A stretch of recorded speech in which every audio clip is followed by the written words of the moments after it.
lindo ver la iglesia así, ¿verdad? Completa, celebrando esa gran victoria. Para menos hoy. Una victoria eterna.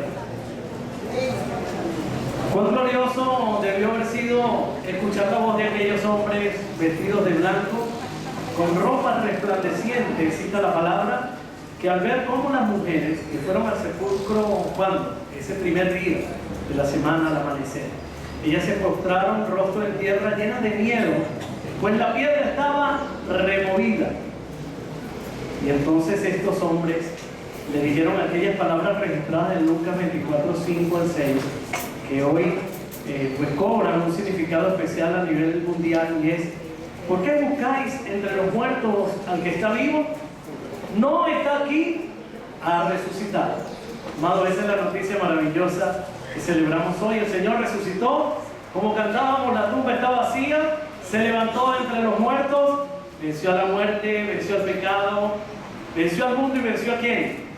Al enemigo. Ya el enemigo no tiene poder para enseñorearse sobre nosotros. Y esa es esa victoria que celebramos.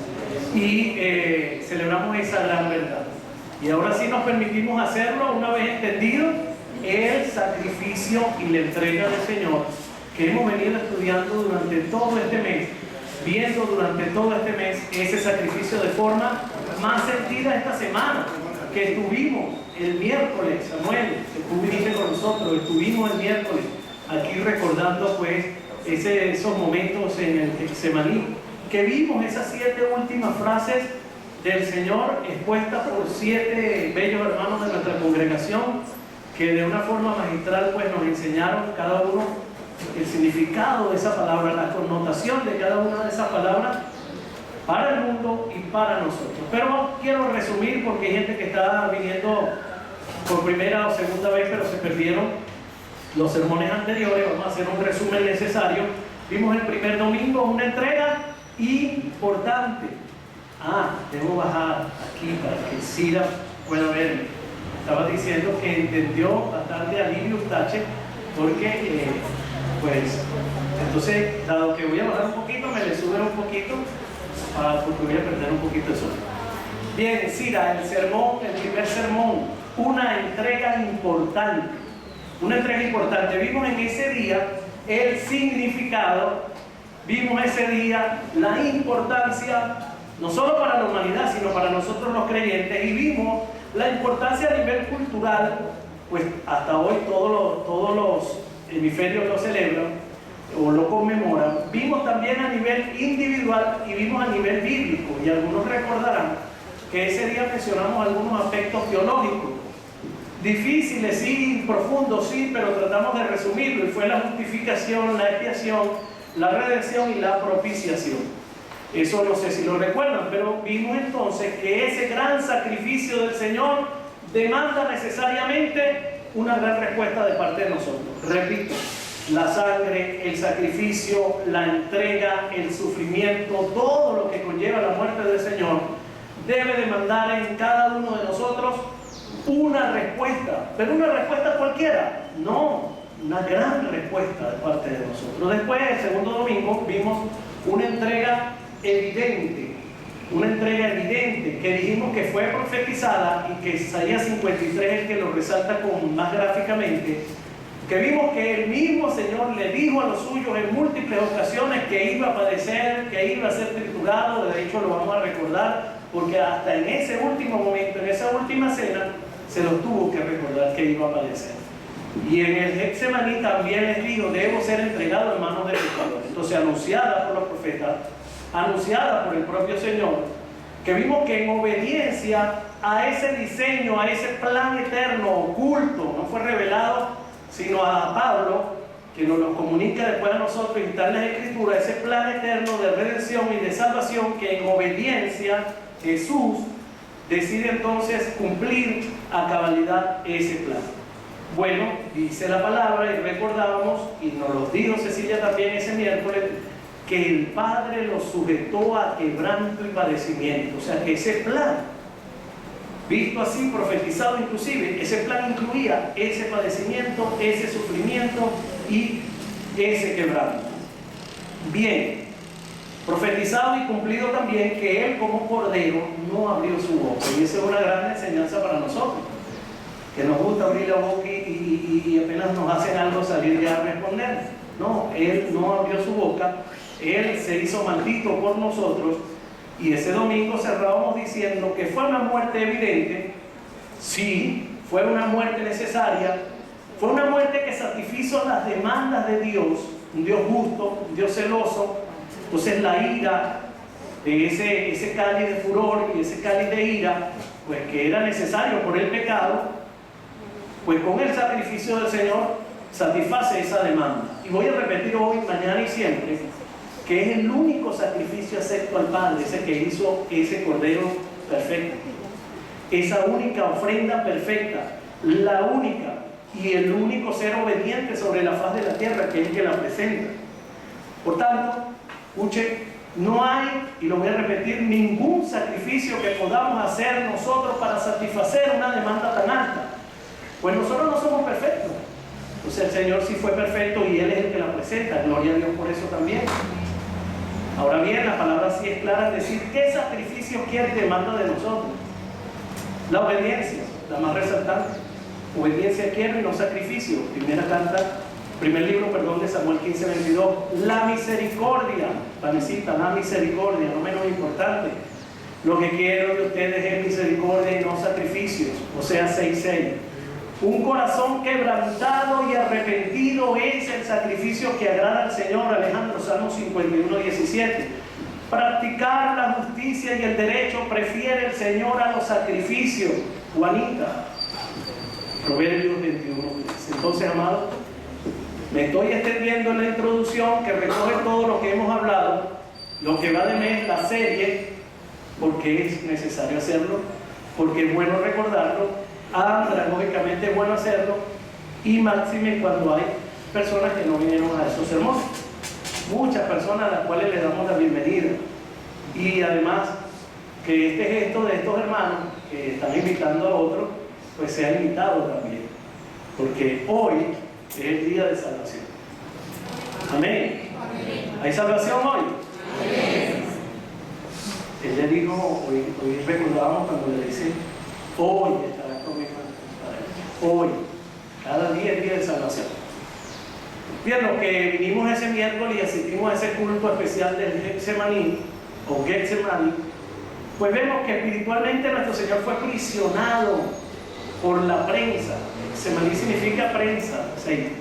Entonces ese espíritu del Señor, esa alma, fue aprisionada o aprisionada, como lo decíamos, las dos frases caben, y Él abriéndole el corazón al Padre, en aflicción, hoy unos muchachos dijeron en estrés cabe, en aflicción, en tristeza como de muerte, decía la palabra, pues pedía al Padre que pasara de Él, ¿cuál? La copa, que veíamos que en el Antiguo Testamento la copa apunta hacia ira, la ira del Padre, la copa de furor, decía el salmista también.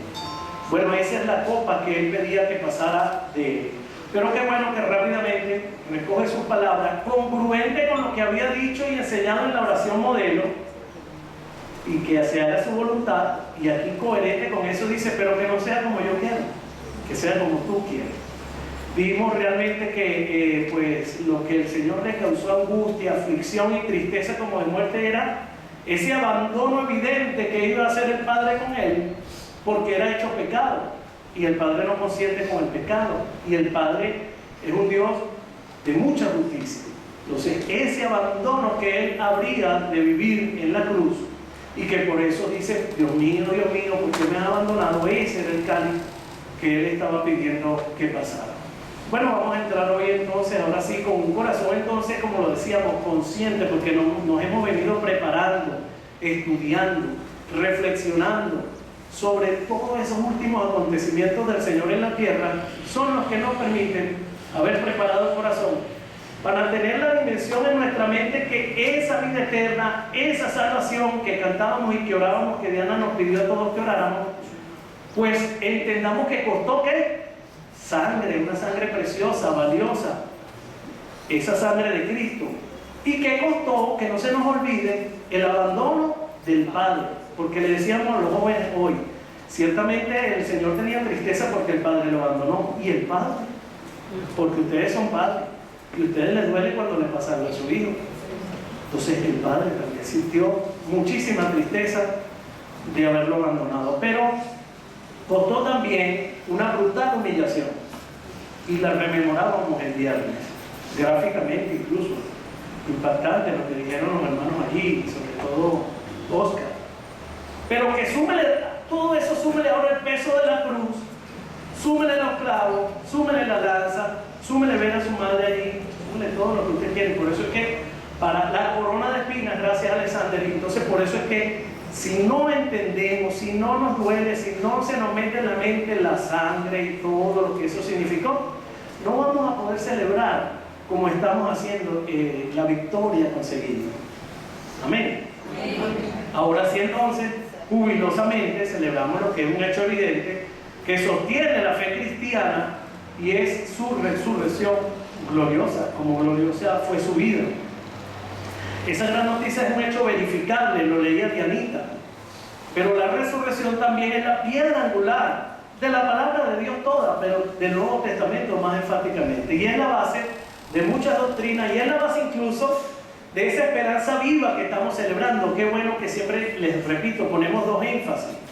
Entonces, esa esperanza viva de la cual hemos hablado, bueno, la resurrección la hace posible, es la base, pero también es la base de la divinidad de nuestro Señor, porque allí la vamos a ver más adelante. Pero voy más allá también, es la base de nuestra fe. Por eso Pablo dice que si Cristo no resucitó, van en nuestra predicación, van en nuestra fe, y dirían los muchachos, apaga, vámonos, recoge, cierra, vámonos. O sea, no hay esperanza viva. Entonces esto es lo importante de la resurrección. Pero también fue la base de la predicación, y no sé si lo recuerdan, el día del bautismo lo dijimos, y en otros momentos lo hemos dicho. La predicación del primer siglo, de los apóstoles y de la del primer siglo, era la resurrección. Esa era la predicación. Hechos 4:33 lo afirma. Se lee que ellos, llenos de poder, enseñaban que Jesús había resucitado y Dios los bendecía mucho. Dice la RB, abundante gracia era sobre todos ellos. O sea que la resurrección, podemos decir que la predicación de la resurrección trae abundante gracia en la congregación y donde se predica el Evangelio. Entonces, dicen los historiadores que así saludaban los discípulos del primer siglo también. Cristo resucitado. Eso no era como, Dios te bendiga, hermano. Cristo resucitó, Cristo resucitado.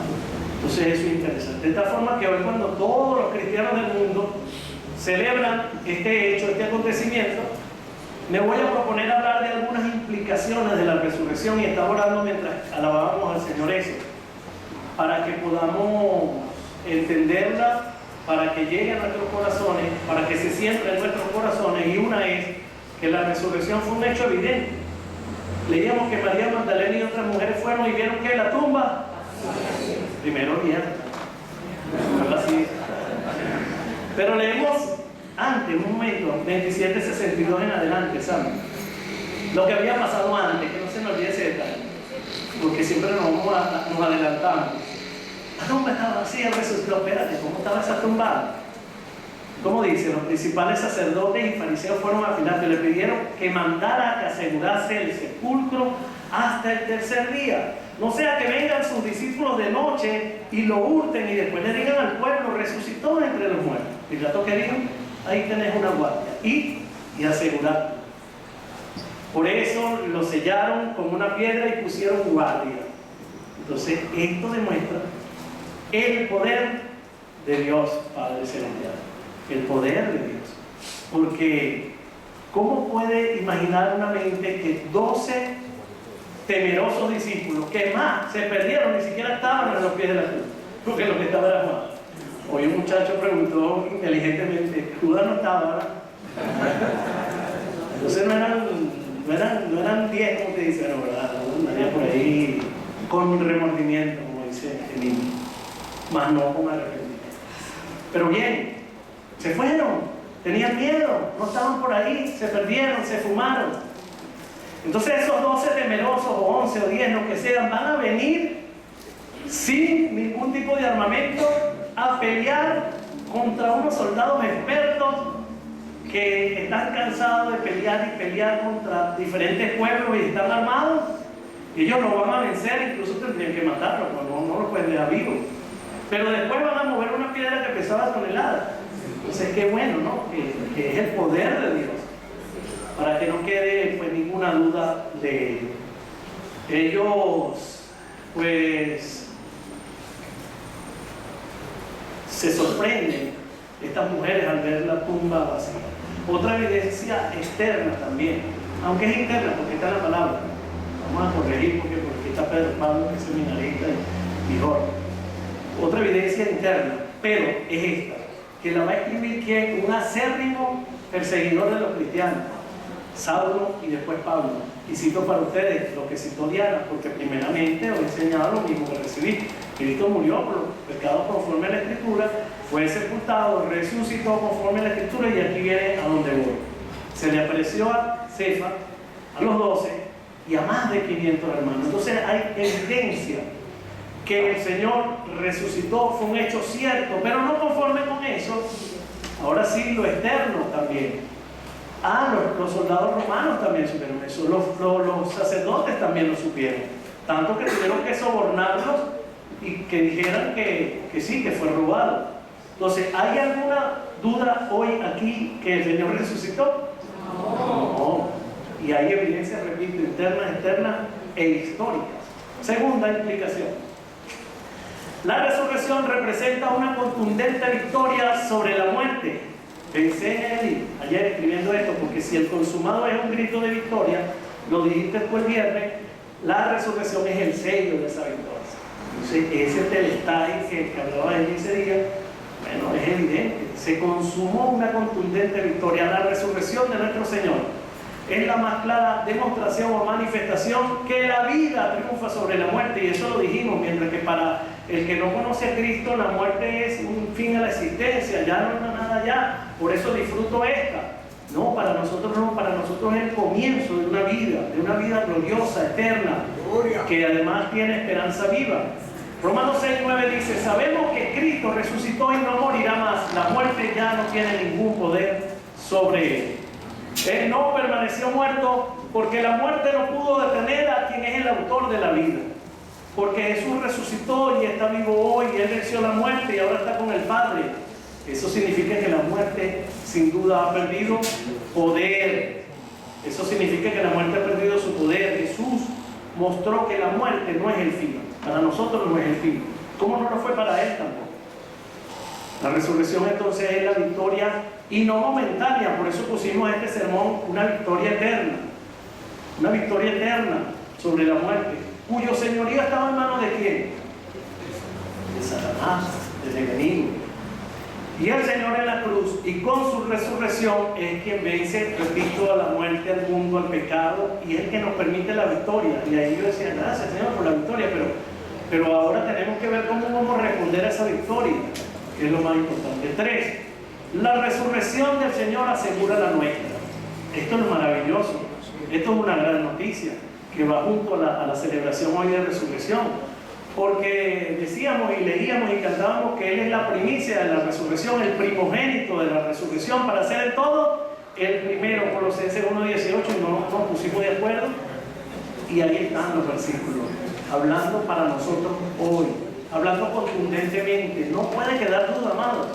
No puede quedar duda en nuestro corazón. Él es el primogénito de la resurrección, para hacer en todo el primero. ¿Creemos que Jesús murió? Sí. Estamos grabando para YouTube. ¿Creemos que Jesús murió? ¿Y que resucitó? Bueno, de igual manera, dice 1 Tesalonicenses 4:14, de igual manera Dios hará que todos aquellos que murieron y que creían en Jesús resuciten para estar con Él. Esto es inercia, lo que nos sostiene. Inerquí, me decía ayer: ¿cómo hiciste tú para desaprender toda una fe católica y aprender todo esto nuevo? Le permitió al Espíritu Santo crecer, y tú también lo vas a hacer, y vas a hacer ducha en la palabra, y vas a bendecir y vas a proclamar el Evangelio del Señor en Barquisimeto y a donde vaya. Amén.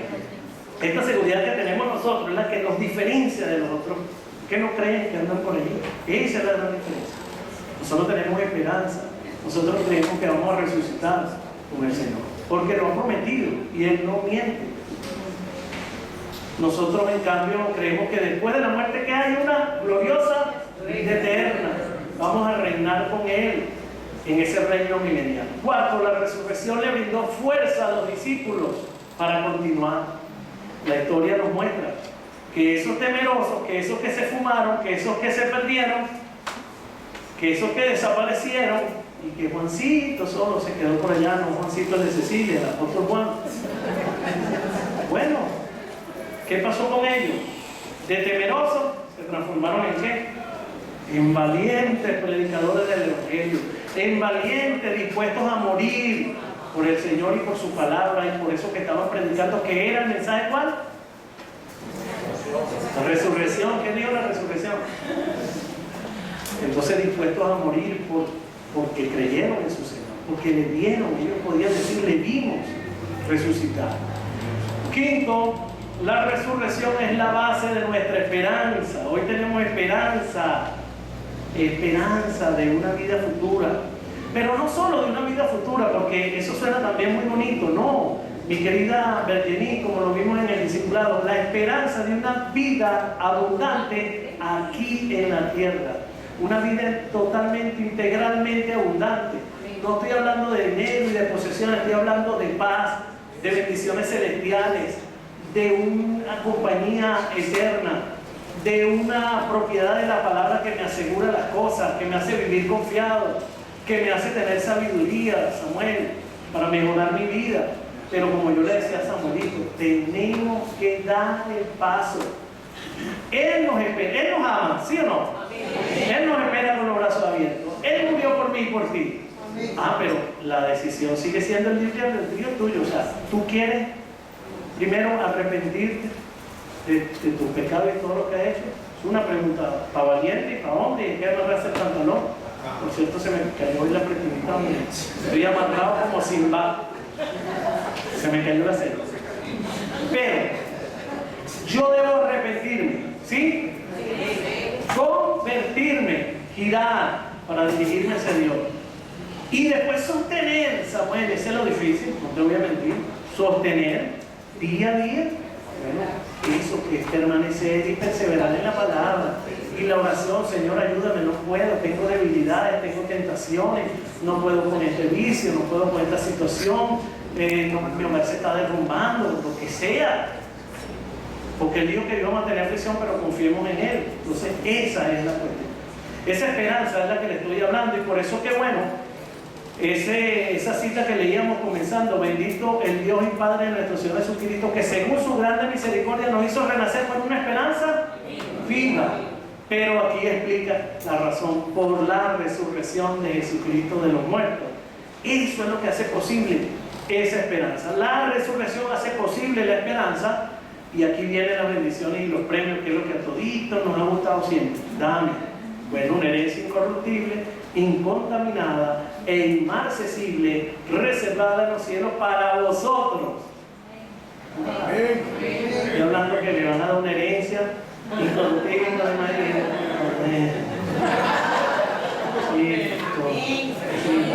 así será. Bueno, si usted lo dice. Voy a repetir. Entonces la bendición es una herencia incorruptible, incontaminada, inmarcesible, reservada en los cielos para nosotros.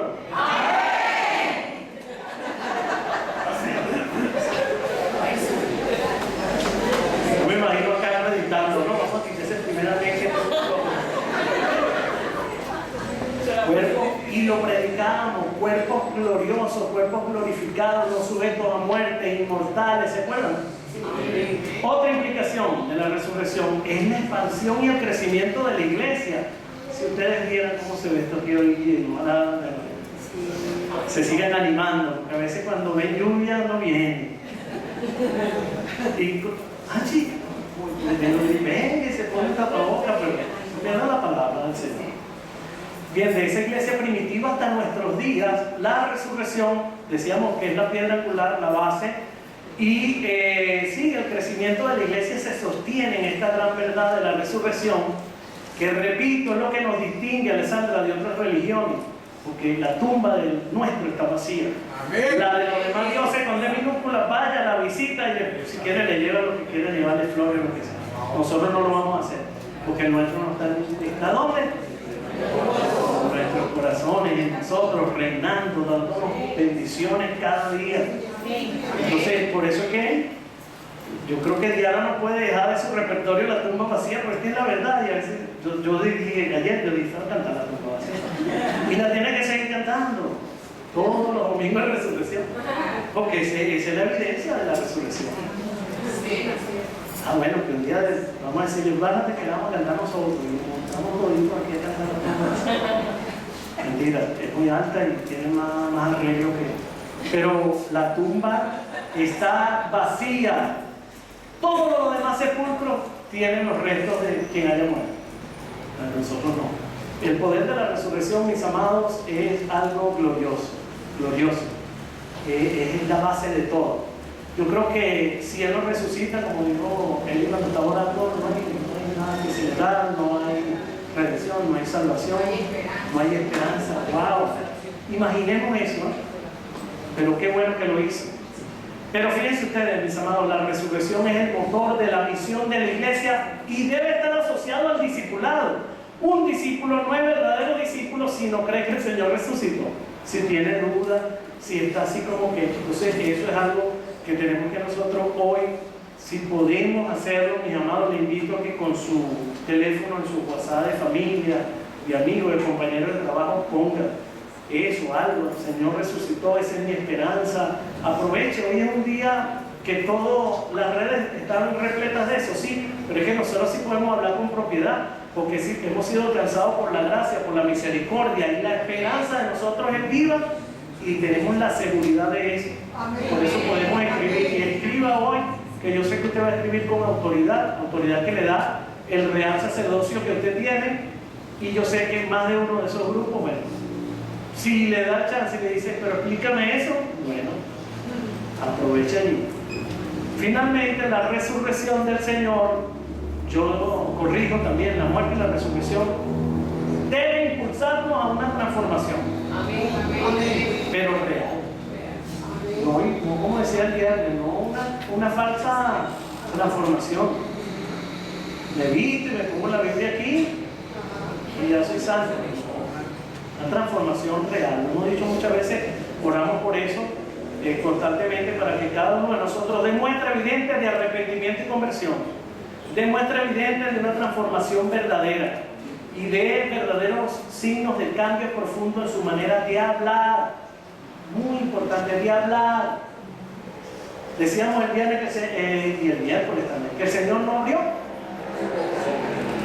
Mi manera de hablar debe mejorar. No puedo hablar precipitadamente, no puedo hablar con ira, no puedo hablar con molestia, no puedo hablar sandeces ni vulgaridades. No puede salir hiel conmigo. Se tiene que salir, lo dijimos el viernes, miel. La palabra es comparada con la miel. Dulzura, amor, bendición, paz, perdón. Todo eso tiene que fluir por nuestra boca. La resurrección, así como la muerte del Señor Jesús, debe ser el impulso para nuestra transformación, ahora vivida a la luz de la magnitud de la muerte y de la resurrección del Señor. Que lleva ¿qué? La tinta de su sangre. ¿Cómo que se llamaba el insecto que? La tola. La tola era un insecto que botaba una mancha con la cual teñía. Por eso hay una analogía en la palabra que pone relación con un gusano que prende. Bueno, esa tola, esa tinta fue sangre. Entonces sobre la sangre que está nuestra redención, nuestra salvación, nuestra bendición, nuestro todo. Por eso es que no podemos olvidar eso, mi hermano, y disculpe. Bueno, las explicaciones han hablado claras, la conclusión va a ser breve porque tenemos Santa Cena, vamos perfecto con el tiempo. Compromisos. para una vida mejor. Quizás lo más importante de la resurrección del Señor estriba en el hecho que valida su divinidad. Él es quien dijo ser el Hijo de Dios, el que se levantaría de entre los muertos, que resucitaría, el que después, vamos a ver el domingo, que ascendió y dejó a su Santo Espíritu. Entonces alguien dice que la resurrección fue la señal del cielo que autentifica todo ese hecho que él decía ser. Y considero que la muerte y la resurrección de nuestro Señor debe ser un llamado constante a vivir vida piadosa, vida santa, vida llena de misericordia, vidas que hagan que ese sacrificio del Señor no fue en vano, vidas que proclamen el Evangelio, vidas que alcancen a otros con su testimonio. ¿Para qué? Para que muchos vengan a los pies de Cristo, para que no se pierdan, pero también vidas que reflejen y expresen a Cristo nuestro Salvador. Y eso es lo que celebramos hoy. Yo quiero pues orar, hacer una invitación y pasar a recordar el memorial de la cena del Señor. Amado Padre Celestial, hoy hay un significado especial en el mundo. El mundo celebra una gran noticia, que es la de tu resurrección, la de esa victoria contundente sobre el pecado, sobre el mundo. Esa victoria que nos da una esperanza viva, una esperanza que nos permite estar fuertes, cimentados en que vamos a resucitar contigo, en que vamos a ir contigo a reinar para siempre y por siempre. Esa esperanza que es la que nos da gozo en medio de tantas aflicciones, tantas angustias, tanto afán y tanta escasez, tanta estrechez, pero el gozo de tenerte a ti, de tener tu paz que sobrepasa todo entendimiento, el gozo de poder adorarte en espíritu y en verdad, el gozo de poder hablar contigo confiadamente ante el trono de gracia del Padre porque tú moriste para él, el gozo de tener unos hermanos tan lindos que nos dan tanto amor y que se expresan amor los unos a los otros y que marca la diferencia en esta iglesia sobre todo y que debería ser así en el mundo. El gozo de poder ser valientes y pedir perdón cuando le fallamos o atropellamos a algún hermano. El gozo de servirte, lo que lo hace. El gozo, Señor, de tener familias fuertes cimentadas en ti, matrimonios fuertes cimentados en ti. Hoy quiero pedirte especial, Señor, por cada esposo de esta congregación, para que ame a su esposa como tú amaste a la iglesia que te entregaste por ella.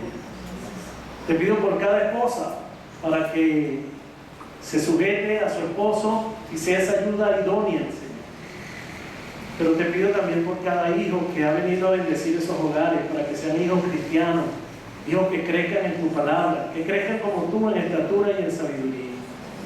Te pido, Señor, por esta iglesia y por los hermanos en la fe, que juntos podamos construir esa iglesia fuerte, esa iglesia que proclama el Evangelio, esa iglesia que se ama y que impacta a toda una comunidad.